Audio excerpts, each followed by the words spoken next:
Hey everybody, how's it going? It's Carpo here. Let's see if I can get this adjusted a little bit better. You know, I realize the lighting's not perfect, and my wife pointed out earlier, when I was writing this out, she's like, you know, people can't read that. It's really hard, especially when you're on a phone, and I can understand that. So this was originally for kind of my own thoughts to remember, but I kind of wrote it in a way that I wanted to share. I wanted to talk for a moment about being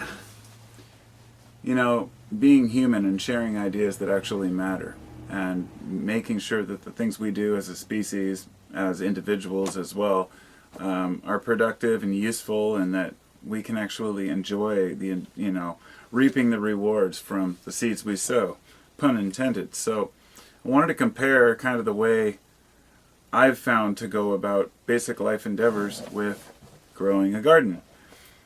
It may sound kind of cheesy, but I found that this actually helped me a lot in the past to understand to kind of follow nature's pattern, if you will. So I want to start with, you can't rush organic growth. And I'm using this as a comparison to growing organically and growing a garden that is where you're not using, say, synthetic fertilizers, Miracle-Gro, to make it look big and bold. So you can't rush organic growth. And it starts with the quality seed. And of course, you have to have a good root for that seed. I should say, not a good root. I didn't mean that pun-wise, but it should be an heirloom seed. Heirloom verified, non-GMO seed. You nurture and you observe the needs of that seed. You plant it, you let it grow, and then you prune it when necessary, like any plant. And then you find that synthetics, like synthetic fertilizers, will kill the microbes in the soil.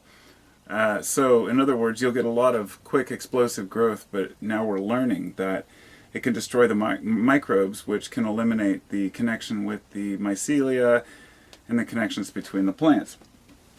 But using that method, organic farming is better for long-term survival of all of us. But we want short-term gains. So monoculture, which is growing all of one species, it risks devastation of the crop, right? So all of these are things that we all know. I'm sorry to be so long-winded, but I compare this to very similarly to ideas.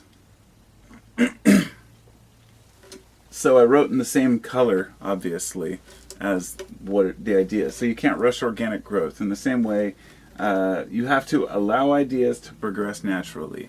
That means ideas should be organic. You shouldn't rush it. A good example is, I heard somebody talk about an organic social media channel the other day, and I thought, what was that? It was like months ago, actually, but they were saying that, there are YouTube channels where a person works really hard over a period of years and gradually puts out consistent material to where, they gradually grow organically, as a channel. And then there are others who put out their first video and it's some viral video where they end up becoming famous. And so they try to continue to fill in and continue with that high quality of material and find out that they don't have it. If you want to be successful long term, you have to grow it organically, which means you have to be consistent in what you have to offer. Well, this is the same with any idea. If you come out with an idea and you're like, oh, let's just make this happen right now, tomorrow, and you go out and you don't do any research on the topic or the product, and you just like, we're going to promote this, then it might fall apart. And this happens quite a bit. There are a lot of businesses that start up and get these big loans and end up just totally failing, not because of chance, but because they're idiots and they waste a lot of money and don't do the right research on things. So just like it starts with the quality seed, it begins with an idea, and planting the seed is actually the metaphor that I use for just talking with people. I don't try to change people's minds when I have a conversation, because I don't know if I'm right, or if it even matters if I'm right or wrong. What I do is I plant the idea, plant a seed.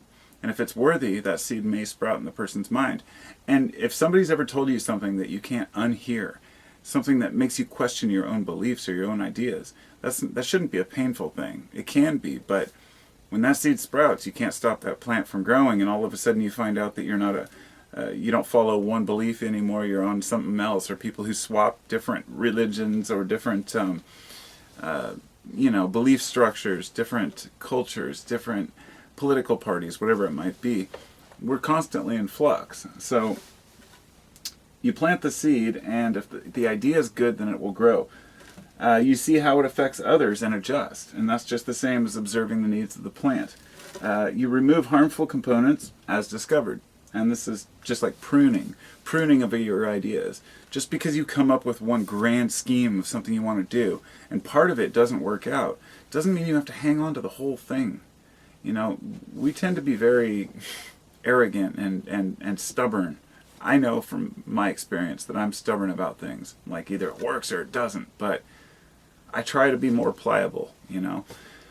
And that's what I think is the best approach for, trying to be successful and grow anything organically. So, just like synthetics can kill the microbes, I find shortcuts can do more damage than good, which means that if we try to take shortcuts, that could be buying a shitty product and selling it as the quality product we used to sell. Or that could be, using fake reviews for a product we sell, or a myriad of other things that people do. Unscrupulous vendors, or bad salespeople, or forging products, that kind of stuff. You know, it's hard because people want to make an income, but if you're ripping people off, then, it ends up harming everyone. So shortcuts aren't worth it, and it ends up damaging everyone in the long run. Maybe not you as an individual, though. So just like it's better for long-term survival, like I said, doing things right is better for everyone. So the last one is monoculture, risks devastation. My comparison to that is that the variety is the spice of life. Meaning that if you support any one idea completely, if you think one thing is the answer, one idea is the answer, one person is the answer, one belief system, one anything, if you do believe that there is one answer, and even if it can be summed up in a book, besides the Bible, please leave a comment and let me know, because I'd be curious to know what other people's opinions on that are. You know, I've read a lot of self-help books, and yes, I do have the Bible and the Mormon Bible and the Bhagavad Gita, various chapters from the Kabbalah, and, I'm fascinated with religion. And I always bring that up because I know that whenever I say, where are the answers to life, there's always somebody that goes, the Bible, and that's just not where I'm getting at here. I believe we as humans were given one thing that animals weren't given, that we can definitely distinguish ourselves. And besides creativity and a few others, there's and foresight and being able to plan, we find out that animals can plan too. We think that we're special because we have empathy and sympathy, and we find out animals do too, and they care about each other. So what it comes down to is what really sets us apart is maybe our fear of death and our lack of acceptance, but our attachment to our ideas, our resistance to the way things are rather than accepting them. We tend to say, well, no, I want them to be this way. And I'll be damned if it doesn't work out. We can't go along that way. Anyhow, there are no simple answers or shortcuts. And the reason I always talk about these things and why I love making videos talking about the fact that we don't know shit is because there are so many people out there telling you they do, but there are also, there's a whole wealth of historic evidence to show that most philosophers end up, no philosopher walks away from philosophy. Let's just put it that way.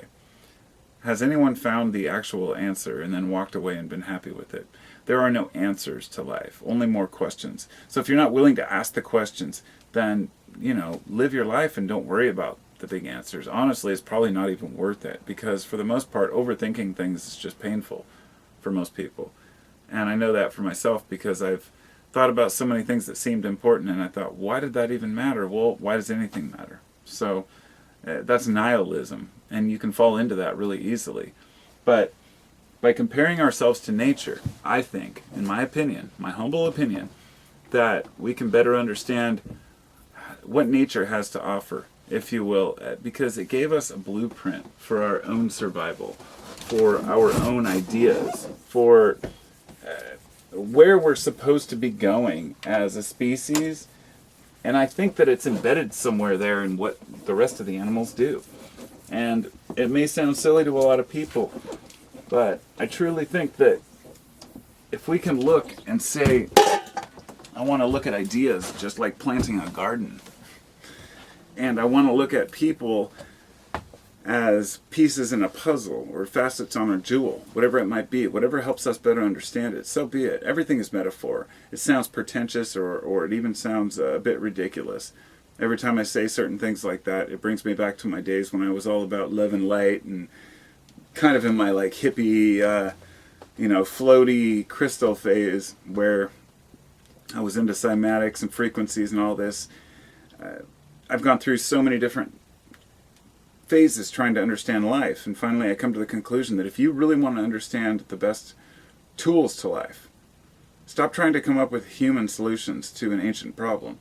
There are metaphors, there are comparisons we can see in nature. Think of it as a fractal. Everything is fractal in nature. Look up dendritic patterns and the way that lightning forks, just like roots, just like our brains, blood vessels, and understand that everything comes down to as above, so below. And there is a comparison to our behavior in nature if you're willing to look for it. I can't define it here. That was the best I could do. One example out of millions. Perhaps it's an endless comparison of different ideas in life about where we are and how we got here and who we should be.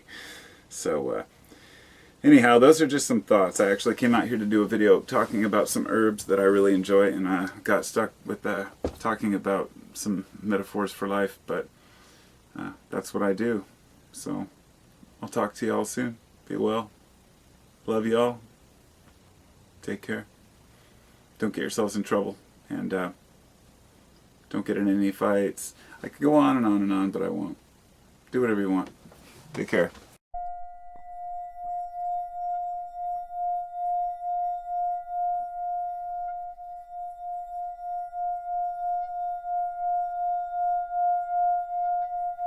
Thanks for coming to Carpo's channel, yo.